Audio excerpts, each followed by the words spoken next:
Leia, ano-ano ang mga ranggo ng mga pulis na yan at ano ang nagawa nilang pagkakamali?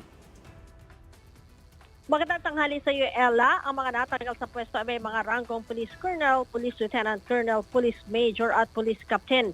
Busod ito ng kabiguan na maabot ng mga opisyal ang target na accomplishment sa PNP at ang sinasabing operasyon ng iligal na sugal sa lalawigan.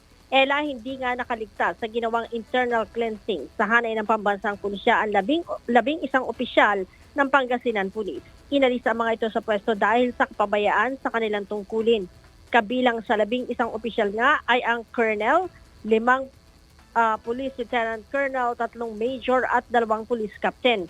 Bukod sa hindi naabot ng mga pulis ang kanilang target na accomplishment, namayagpag din daw ang sugal sa Pangasinan kung saan nasa 170 individual ang naaresto sa isinagawang raid ng National Bureau of Investigation.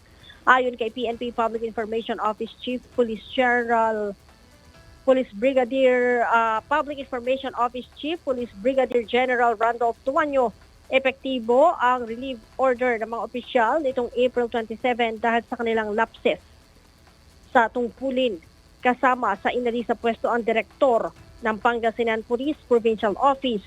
Tanggal din sa pwesto ang mga chief of police sa bayan na nagkaroon ng weteng. Ang mga opisyal ay kasalukuyang inilagay sa Personnel Holding and Accounting Unit dito sa loob ng Campo Crame. Sa nangyaring raid, Ella, pinakamaraming nahuli ay sa San Carlos City na may 49 na weteng financier at operator.